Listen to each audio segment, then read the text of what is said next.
Beer number 13. What is behind door 13? We have another from O'Shea's. I'm surprised. I feel like there's been a lot of Irish beer from O'Shea's. For Aldi, I would have expected more German. This is a Hoppy lager. The back it says, this dry hopped lager is clean and crisp with a light and refreshing citrus fruit hop aroma. This will be interesting. I actually don't think I've ever had a dry hopped lager. I can definitely smell some hop characteristics. It smells pretty. It does smell a little floral. Maybe a little bit perfumey.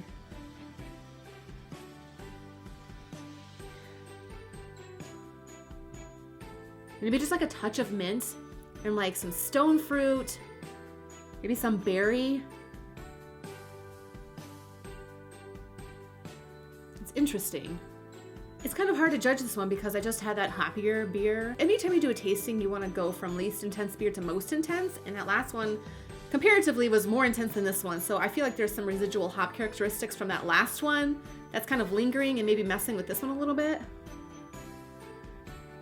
This one's actually, it's very soft and pleasant. I'm actually surprised by this one. Okay, O'Shea's. That one was pretty good. Okay, beer number 14. Beer for another green bottle. This is premium lager beer, product of Belgium.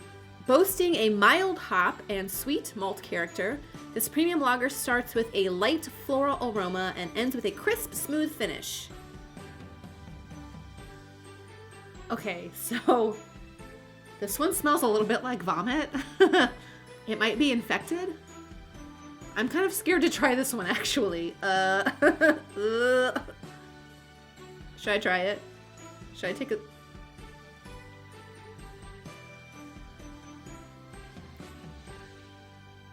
It also tastes a little stale. And light struck. It's a little bit skunked. A little stale. Okay, this is by far the worst beer of the mix. Guys, this one's...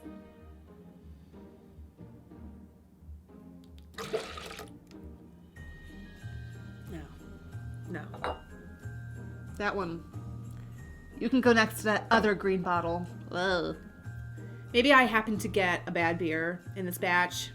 It tastes like something happened to it.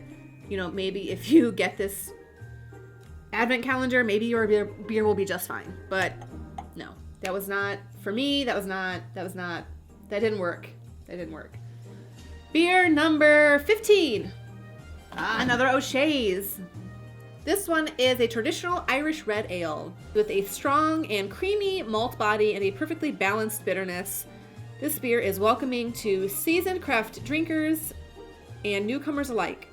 So Irish red ale is red in color, obviously, but it tends to have some caramel notes, maybe sometimes some toffee from the malts. It's going to be more of a malt-forward beer, which it's interesting that they draw attention to the balanced bitterness. I don't think Irish red ales, are bitter. They tend to be more malt forward. So it's got an amber hue, kind of a beige colored head.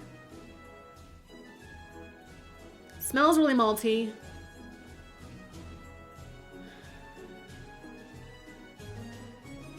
Pick up on some sweet toffee. Has a little bit of a drying character. There's the bitterness. Yeah, the bitterness is trailing behind there.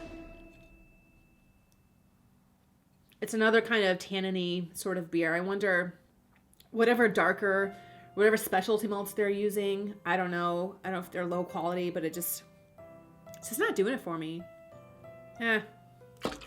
Mediocre.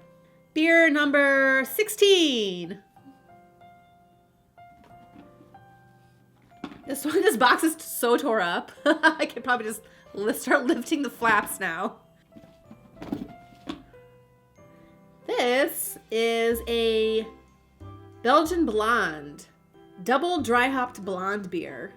It's going to bring out more of the flavors and aromas that come from hops, and it's double dry hop, so it's probably going to be even more hop flavor and aromas than some of these others. But I don't know, again, because I don't know how old this beer is. Some of those characteristics may have, depreciated over time. It's not very aromatic. So Belgian beer tends to display a lot of characteristics from yeast, so a lot of fruit and spice aromas. A lot of these Belgian styles tend to be very aromatic. This one, compared to other Belgian styles I've had before, is not very aromatic. I mean, you're definitely getting some nice aromas there, but it's not really intense. And it's interesting that they chose to double dry hop it. They're a Belgian brewery from Belgium, and they decided to dry hop. So a lot of those aromas are not coming from the yeast, but they're coming from the hops. Okay, so at first sip I got some fruity characteristics, but then right away it just dropped off and it tasted just kind of bland. It's almost cloying. I don't like the aftertaste. It's like it's good for 1 second and then it's not. So let's take an IPA for example. So IPAs use pale malts, which have they have more of like a biscuity flavor, not too intense, which really allows room for the hop flavors and aromas to shine through. And I feel like this one needs a little bit more malt characteristics. It just kind of tastes more like a lager than a blonde ale. And it's like there's just not enough of a backbone there from the malts to support the double dry hopped flavor. It's just not a very well balanced beer. I don't know. It tastes more like hop water. Yeah. Okay, beer 17. Another from O'Shea's. This is a double India Pale Ale, or a double IPA. Pouring golden amber, this bold double India Pale Ale is bursting with notes of tropical fruit, citrus, and melon, and balanced by a generous malt backbone. Okay, it's like, were you listening to that when I said the last one doesn't have as much of a malt backbone as it should? You are the answer, maybe, to my prayers. Not that I'm praying for beer, but could definitely smell a hint of lemon, or not lemon. I definitely smell a hint of melon in there. I've had a lot of these guys. So double IPAs are a lot more bitter than just regular IPAs. And so far, while this one isn't very bitter, it is more bitter than the other beers in this box. The melon, I feel like maybe more comes through in the aroma. Definitely some citrus and some grapefruit. Maybe more in the flavor. It's okay. If you like IPAs, you probably like this one. Personally, I don't really like this one. Is it a good example of a double IPA? Probably not the best. Beer number 18. Kind of feeling it, guys. Is my makeup melting off yet? Beer number 18. Beer number 18. This is another Belgian white ale, and it is brewed with, of course, orange peel and coriander, but this one has also hints of lemon citrus. I feel like this might taste more like a shandy. If you don't know what a shandy is, it is a beer that is mixed with maybe some lemonade. So I feel like I'm expecting this to be very lemony, very citrusy, and refreshing. Something that maybe you'd want to drink out on a boat on a hot day. Garnish with an orange peel to add to your taste experience. Well, I don't have any orange peels.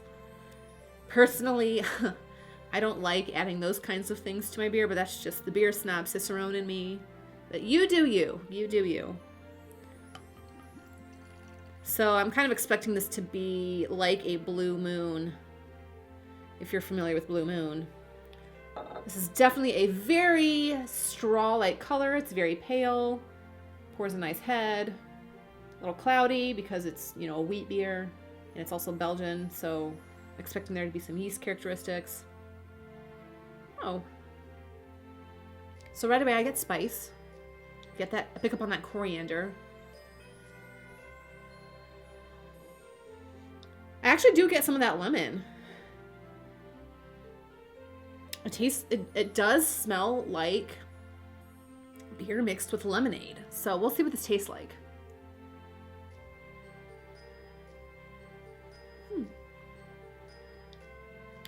It is a lot zestier than the Belgian wit I tried before that didn't have the lemon. So this lemon definitely adds a lot more of like a zestiness.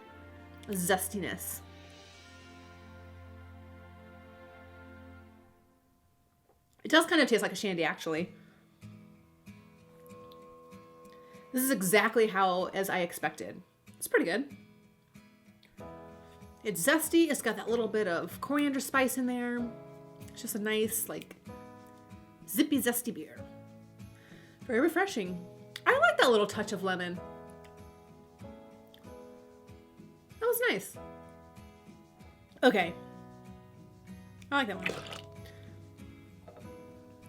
I'll put you there. I am accumulating a lot of beer into my little dumb bucket. Do you guys dare me to drink it after this?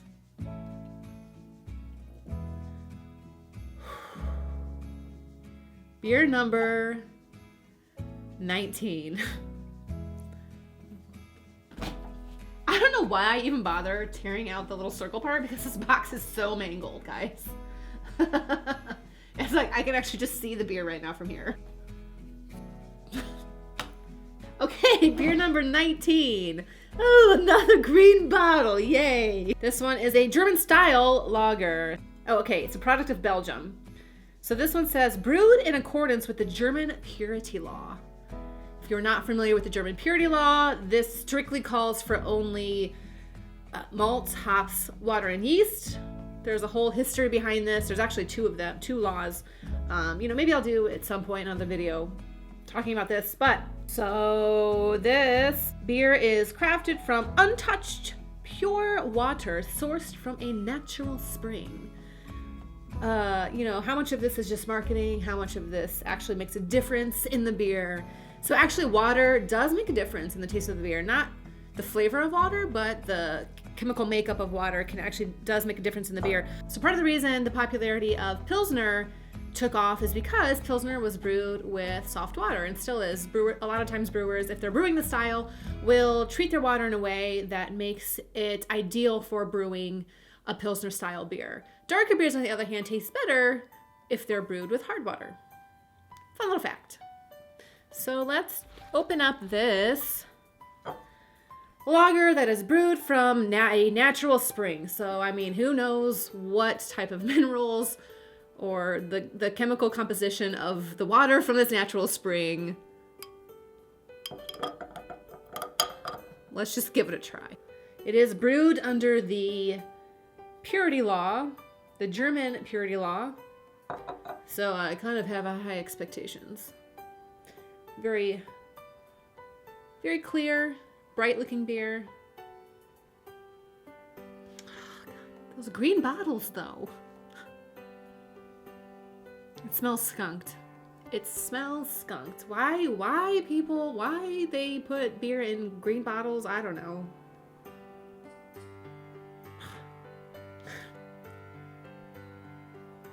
You brew it under the purity law, but then you bottle it in a green bottle and it gets light struck. I don't know. Who can figure it out? Beer number 20. We're almost to the end.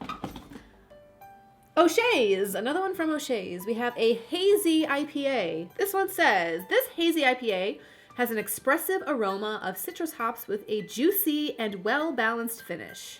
Okay, so that juiciness, so hazy IPAs use a lot of hops in their dry hopping technique, which gives it a lot of aroma and a little bit of that haziness, which is why it's called hazy IPA, which comes from the hops.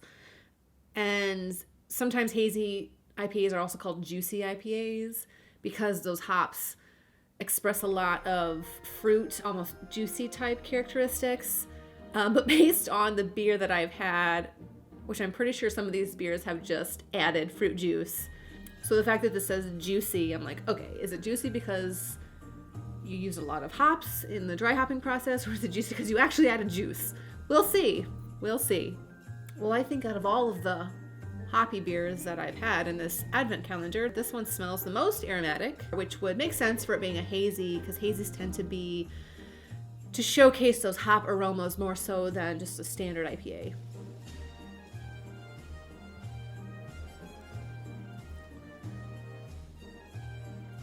Definitely get a lot of that citrus and the bitterness from the hops. That's pretty good. Beer number 21. Just gonna lift the flap. This is a Belgian blonde beer, another Abbey style from Christoffel. This says traditional. Traditional. Okay, so this is going to be blondes are very easy drinking, very approachable. It's Belgian, it's from Belgium, so it's going to have some fruit and spice characteristics. That one's actually pretty nice. It has a lot more complexity than I was expecting.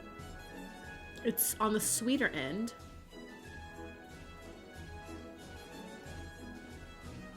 I'm picking up a little, maybe a touch of dark fruit, some caramel notes. I'm definitely picking up on those Belgian yeast characteristics that exhibit those fruit and spice notes. And so it is 6% alcohol, which isn't too terribly high, but I feel almost kind of like that alcohol is coming through a little bit stronger than I would like. And it's maybe competing a little bit with the rest of the complexities. I don't know. It's got a lot more character than the other beers I've had. I mean, it's not, I feel like I've said this about a lot of the beers. It's not terrible. It's not the best I've ever had. But, I mean, I could drink a whole bottle of this, maybe with dinner.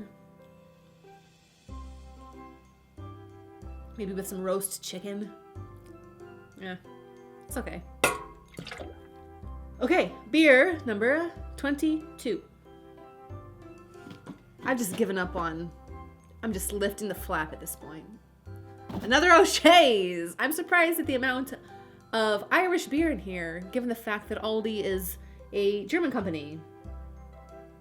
This one is a traditional Irish stout. This traditional Irish stout offers a rich, dark malt body with espresso, coffee, and light licorice aromas that lead to a smooth mouthfeel, hoppy bitterness, and a dry finish. Mouthfeel is a thing. Did we already do one of these? Okay, no. This is a robust stout. I thought maybe this was a repeat beer. This is a robust stout versus a traditional Irish stout. I don't know what the difference is going to be here. One's just more robust than the other. But I feel like stouts are pretty robust to begin with. Maybe this is just, I don't know. We'll see. Ooh. Smells like, it actually smells, it smells like really good coffee. Okay, so maybe the difference then is that this one has the addition of espresso. So stouts tend to have those roasty coffee flavors, and that comes from the malts that have been roasted. But then sometimes people will just amp that coffee flavor up and add espresso. So they've added espresso to this one. I definitely smell it. I also get some like grainy sweetness, but I feel like maybe O'Shea's is using some 6-row, like low quality 6-row barley in their grain bill, because I really feel like a lot of their beers taste kind of tanniny, kind of just a little rough around the edges. I've definitely had better espresso stouts in my life. But you know, if you love a crappy cup of coffee, this beer is for you. I don't know why I'm drinking this more. Just goes in the dump bucket. Beer number 23. We have White Tide, another Belgian white. This one is brewed again with, it's a wheat ale brewed with orange peel and coriander. Same style, different brewery. It smells very bright. I'm definitely getting a little light, zesty citrus note in there. Very soft malt character, definitely with those Belgian yeast characteristics. So it's pretty good. This is one I don't want to dump, but I'm going to because 24 beers. I'm going to drink this at the end, guys. I'm drinking it. Not the whole thing. That would just be crazy. Or I could maybe edit it to appear that I have drank the whole bucket. You'll never know. Okay, we are on the last beer of the Aldi Advent Calendar for the year 2020. Beer number 24. And it is... Dun, dun, dun, dun, dun, dun, dun, dun, dun. Another O'Shea's. For the finale, we have a winter ale. Whatever that means. So this is, of course, it is well-balanced.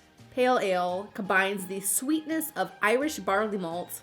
I mean, I'm not too impressed so far with the Irish barley malt. The sweetness of Irish barley malt with select hops to create a spicy seasonal treat. Definitely, you get the spice. A little, maybe some cinnamon. A little bit of clove, maybe some nutmeg. That's a nice aroma.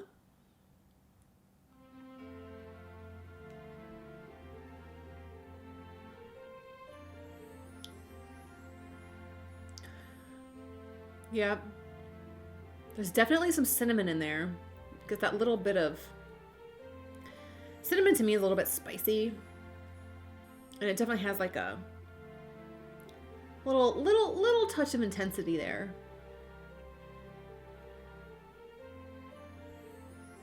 It almost tastes like, dare I say it, pumpkin spice. It's not a bad beer. A little bit of earthiness from the hops. Definitely some sweetness. From the malts, I get a little bit of pie crust. It almost has like a graham cracker taste to it. I can definitely see why they would call this a winter ale. It's nice. It kind of reminds me of just like a pie with some really nice spices. So now that I have had all 24 beers of the Aldi Advent Beer Calendar for 2020, do I think it's good? Do I think the beer is bad? I've definitely had better, I've had worse, but I really think that the appeal and the funness of the Aldi Advent Beer Calendar is seeing and unveiling what beer am I having today and using it as a way to count down to Christmas. It really is just a really fun way to count down to Christmas. Should you expect to have the most amazing beer that's going to blow your mind? No. But for the most part, this beer is drinkable. I am surprised that there wasn't more German beer in the box. There seemed to be a lot from Ireland and Belgium, which I thought was kind of interesting. And there wasn't a whole lot of variety of style. I mean, there are so many different styles of beer. And I feel like just thinking off the top of my head, there was like 3 different Belgian wits. Okay, cool. Like there's only 24 beers in here. There's like at least 80 different styles I can think of in all their variations. Last year, I remember there were some repeat beers, like the exact same beer. So I don't know if, whoever's putting together this Aldi Advent Beer Calendar, if they took that feedback, because I noticed there were no repeat beers in this box. However, there were some repeat styles. Okay, so I kind of promised that I would drink from my dump bucket. So I'm going to go ahead and give this a try. I've never done this before. So I'm not gonna drink the whole thing, obviously, because that's a lot of beer. Let's just see what this beer looks like first.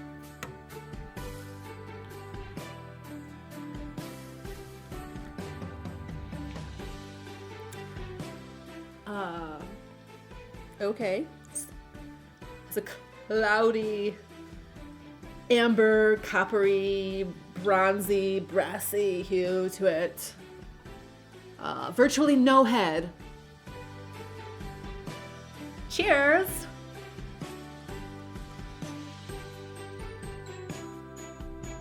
Oh, I'm definitely getting those spice notes in there.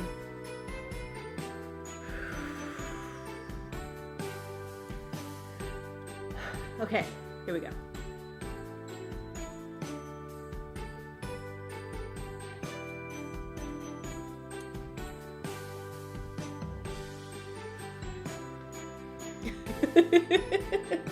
Is it bad that this tastes better than any of the single beers that I had from the calendar?